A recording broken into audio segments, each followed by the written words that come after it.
안녕하세요. 림쌤의 10분 역사에 오신 걸 환영합니다. 저는 여러분의 역사학습 가이드 림쌤입니다. 오늘은 고대 제국들의 특성과 주변 세계의 성장이라는 새로운 단원으로 돌아왔는데요. 제일 먼저 만나볼 고대 국가는 바로 페르시아입니다. 여러분들 페르시아 하면 뭐가 떠오르시나요? 우리가 흔히 알고 있는 알라딘 이야기의 배경이 바로 페르시아였다는 사실 알고 계셨나요? 우리에게 조금은 친숙한 페르시아, 그 고대의 이야기 속으로 같이 한번 떠나볼게요. 지난 시간 4대 문명에 대해 배우며 메소포타미아 문명과 이집트 문명을 통틀어 오리엔트 문명이라고 말씀드렸는데 기억나시죠? 암튼 이 메소포타미아에서 시리아, 팔레스타인을 거쳐 이집트에 이르는 거대한 오리엔트 지역을 통일하는 최초의 국가가 있으니 바로 아시리아입니다. 사실 아시리아가 이 지역을 통일하기 전에 오리엔트 지역엔 크고 작은 많은 나라들이 있었는데요. 아시리아는 강력한 철제 무기와 전차를 앞세운 기마 전술로 활발한 정복 활동을 하며 기원전 7세기 서아시아 지역을 평정하게 됩니다. 하지만 아시리아는 이들을 강압적으로 통치하여 통일을 이룬 지 약 60년 만에 멸망하고 맙니다. 그 후 이 지역은 또다시 분열의 시기를 겪게 되는데요. 기원전 6세기 지금의 이란 지역에서 아케메네스 왕조 페르시아가 이 지역을 통일하게 됩니다. 이렇게 서아시아를 재통일하고 나라의 이름을 페르시아로 정한 아케메네스 왕조 페르시아의 왕은 키루스 2세인데요. 그는 다민족 국가인 페르시아의 융합을 위해 종교적인 관용 정책과 포용 정책을 펼치게 됩니다. 또한 통치 방식에서도 다른 민족의 것을 수용하고 융합하는 모습을 보이는데요. 그의 목소리를 잠시 들어볼까요? 나는 최고의 신에 따라 말하니 내가 살아있는 한 너희의 전통과 종교를 존중할 것이다. 그 누구도 다른 사람을 억압해서도 차별해서도 안 되며 이유 없이 다른 사람의 재산을 뺏어서도 다른 사람의 자유와 권리를 침해해서도 안 된다. 또한 빚 때문에 남자도 여자도 노예로 삼는 일을 금한다. 어때요? 인간의 기본적인 권리를 보장하는 현대사회의 기본권과 비교해봐도 손색이 없죠? 이러한 키루스의 정신은 키루스 2세의 원통의 쐐기 문자로 기록되어 있는데요. 이는 세계 최초로 인간의 기본권을 선언한 것이라고 평가받고 있습니다. 이러한 키루스 2세의 뒤를 이은 다리우스 1세는 키루스의 정신을 계승하며 아케메네스 왕조 페르시아의 전성기를 이끌게 됩니다. 이렇게 페르시아의 전성기를 이끌었던 다리우스 1세는 서쪽으로는 이집트와 그리스 일부, 동쪽으로는 인더스강에 이르는 최대 영토를 확보하고요. 중앙집권 체제를 성립하는데요. 전국을 20여 개의 주로 나누고 각 주에 총독을 파견하여 그 지역을 다스리게 합니다. 하지만 왕의 눈, 왕의 귀라고 불리는 감찰관을 파견해 이들을 감시하며 중앙집권 체제를 강화하는데요. 특히 그가 정비한 왕의 길이라고 불리는 도로는 총 길이가 무려 2,400km라고 합니다. 이렇게 수사에서부터 사르디스에 이르는 왕의 길의 곳곳에는 역참을 설치하고 숙소와 말을 제공해 왕의 길을 다니는 신하들이 신속하게 목적지에 도달할 수 있는 시스템을 구축하게 됩니다. 또한 넓은 지역을 효율적으로 다스리기 위해 화폐와 도량령을 통일하기도 하는데요. 이렇게 중앙집권 체제를 구축하고 도로를 정비하여 페르시아의 전성기를 이끌었던 다리우스 1세. 하지만 무엇보다 그가 페르시아를 잘 통치할 수 있었던 가장 큰 이유는 앞서도 말씀드렸던 피정복민에 대한 관용 정책 때문이었습니다. 사실 서아시아 지역을 최초로 통일했던 아시리아는 지나치게 강압적인 통치 방식으로 인해 금방 멸망해버리잖아요.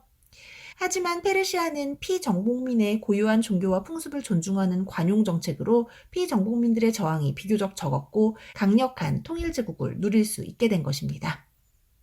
이렇게 페르시아의 세력은 점차 확장돼 그 영역이 소아시아까지 확대되고 그리스 지역의 도시국가인 폴리스들을 식민 지배하기 시작했는데요. 하지만 이들에게 무거운 세금을 징수하기 시작하자 그리스인들의 반란이 시작됩니다. 이로 인해 시작된 페르시아와 그리스의 전쟁이 바로 페르시아 전쟁인데요.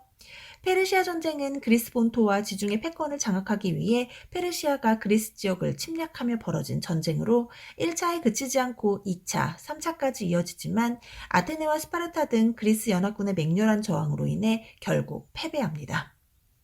이렇게 페르시아는 그리스 원정에는 실패합니다만 그 이후에도 오랫동안 번영을 누렸는데요. 하지만 마케도니아의 강력한 군주 알렉산드로스의 등장으로 인해 결국 아케메네스 왕조 페르시아는 멸망합니다. 그리고 그 이후 이 지역에는 다시 파르티아라고 하는 새로운 나라가 등장했는데요. 파르티아는 이란계 유목민들이 세운 나라로 지역의 이점을 살려 중국의 한과 로마를 잇는 동서무역을 통해 500년간 대제국을 이어갔습니다. 하지만 이러한 파르티아는 로마 제국과 인도 쿠션 왕조와의 여러 차례 전쟁으로 쇠퇴하다가 결국 사사랑조 페르시아에 의해 멸망합니다. 이처럼 파르티아를 무너뜨린 사사랑조 페르시아는 페르시아의 부흥을 재건한다는 뜻으로 나라의 이름을 페르시아라고 정하는데요. 페르시아가 두 개가 되다 보니 후대의 역사학자들은 이를 구분하기 위해 페르시아라는 이름 앞에 왕조의 이름을 붙여 아케메네스 왕조 페르시아, 사사왕조 페르시아 이렇게 부르게 된 것입니다. 그럼 이름 정리가 됐으니 사사왕조 페르시아에 대해 자세히 살펴볼까요? 사사왕조 페르시아는 3세기경 메소포타미아에서 인더스강에 이르는 대제국을 건설하는데요. 말씀드린 것처럼 페르시아의 부흥을 주장했고요. 국교를 조로아스터교로 정했습니다. 이 조로아스터교 처음 들어보는 생소한 종교일 텐데요. 중요합니다. 기원전 6세기 조로아스터라는 인물이 성립한 조로아스터교는 세상을 선한 신과 악한 신의 대립으로 보고 최후의 심판 때 선한 신을 믿으면 천국에, 악한 신을 믿으면 지옥에 간다고 주장했고요. 불을 숭배하기도 했는데요. 이러한 조로아스터교는 이후 유대교와 크리스트교, 이슬람교 등에 많은 영향을 미치게 됩니다. 그럼 다시 사사왕조 페르시아 이야기로 돌아와 볼까요? 사사왕조 페르시아는 역시나 지역의 이점을 활용한 동서무역으로 번영을 누렸고요. 여러 차례 로마 제국의 침입을 막아낼 정도로 나름 강성한 국가였는데요.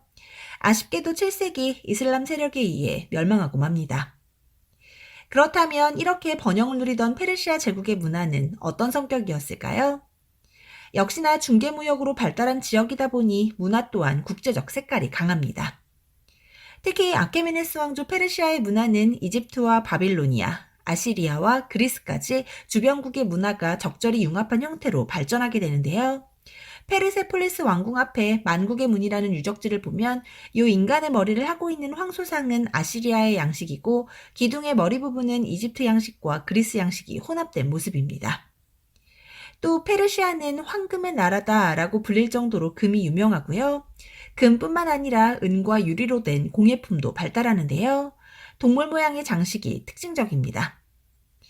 페르시아 문화를 대표하는 이 사자 장식의 뿔자는 정말 화려하죠?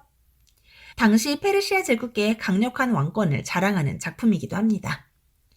또 이런 작은 유리잔에서도 페르시아의 향기가 물씬 느껴지는데요. 지금 봐도 정말 예쁘네요. 이러한 페르시아의 부흥을 이어간 사사왕조 페르시아의 문화 역시 은과 유리로 만든 그릇과 도자기 기술이 발달하고요.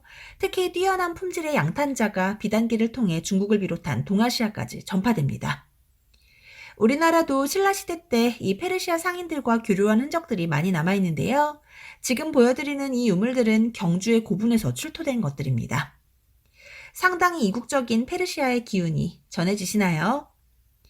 이렇게 먼 나라 이야기만 같지만 페르시아는 우리나라와도 밀접한 교류가 있었던 나라라는 사실이 무척 놀랍죠?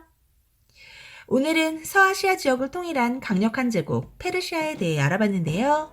오늘 준비한 내용 여기까지입니다. 오늘의 중요 포인트, 페르시아 제국의 성립과 발전 과정을 잘 정리하시고요. 특히 아케메네스 왕조 페르시아의 전성기를 이끌었던 다리우스 1세의 관용 정책을 기억해주세요. 또 이후에 등장한 사사왕조 페르시아의 특징도 잘 정리하시고요. 페르시아의 국제적인 문화까지 잘 복습하시기 바랍니다. 오늘도 고생 많으셨고요. 구독과 좋아요는 언제나 감사드립니다.